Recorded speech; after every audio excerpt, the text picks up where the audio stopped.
Hello, my name is Tomas Stanton, the engagement manager here at the Mesa Art Center.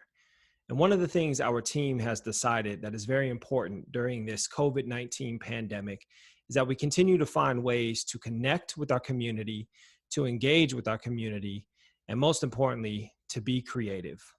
So, one of the programs that we're offering is Connect with Mac, which offers a variety of different opportunities for you to engage with the amazing staff and artists that we have here at the Mesa Art Center. One part of that is a weekly creative writing prompt that will be provided to you via me.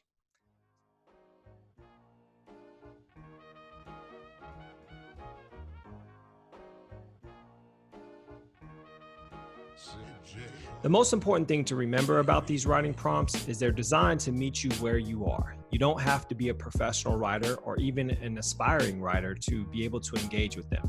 All you have to do is be a human who has a story to tell. And there's one thing that I know for sure, and that's we all have a story to tell. Your first writing prompt is themed legacy. Now, Webster's dictionary defines legacy as something transmitted by or received from an ancestor or predecessor. Some common examples of legacy are, she left us a legacy of $1 million. Or another one that I think that's a little more important is, he left his children a legacy of love and respect. So step one is for you to think of someone who is extremely important in your life and the legacy that they left behind. What were the lessons that they left, the memories, and or the traditions that they left with you that you continue to carry on with your family? Step two is to create a list of these legacy moments and just free write. First thought, best thought. Follow the inspiration, tell the stories. And this particular part is so important. You got to get out of your own way. The thing about creativity is the more you think about it, the harder it is. Step three, if possible, do some research.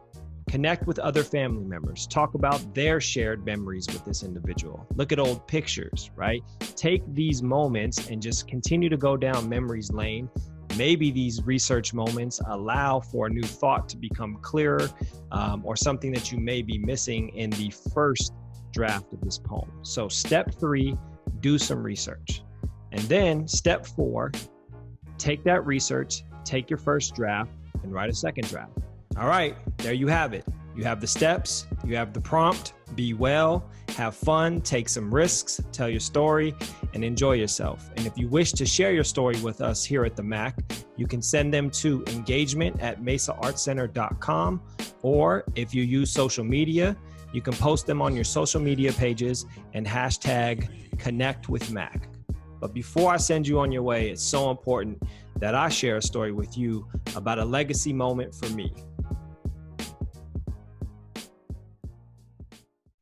My grandfather was one of the coolest people I ever met. They called him Judja because of his Polish ancestry.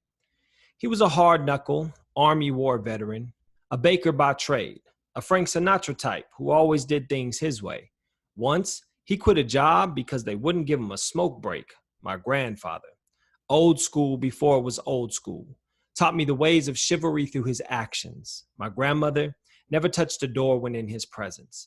He would bring home fresh flowers on Thursdays just because it was Thursdays. My grandfather, cooler than the Steel City snowstorms that raised him.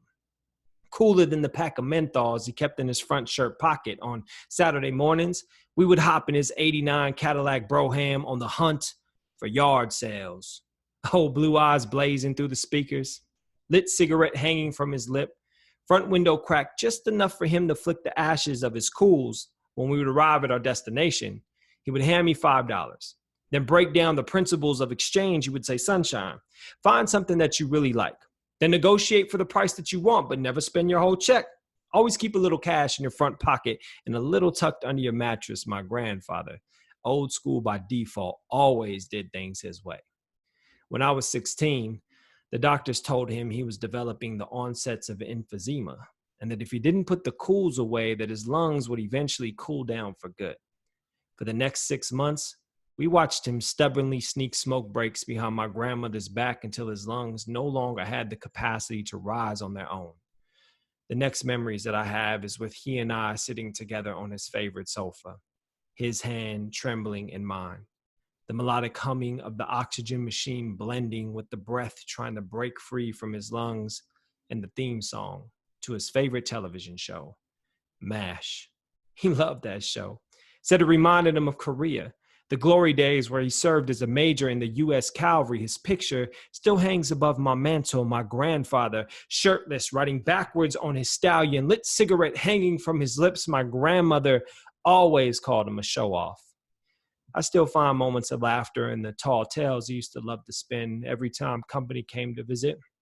My personal favorite is the one where he fought off that tiger who crept into his barracks at night with his bare hands and burned its eyes out with his cigarette butt. My grandfather's bare hands, once full of vigor, now ghostly and weak, trembling in mine.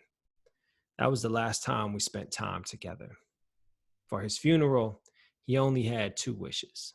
One was that we played Frank Sinatra's I Did It My Way during his procession, and the other was that he be cremated, with his ashes thrown to the wind. Ironically, just like the ashes from the cools that cooled down his lungs forever, my grandfather, cooler than the Steel City snowstorms that raised him, stubbornly always did things his way. Thank you.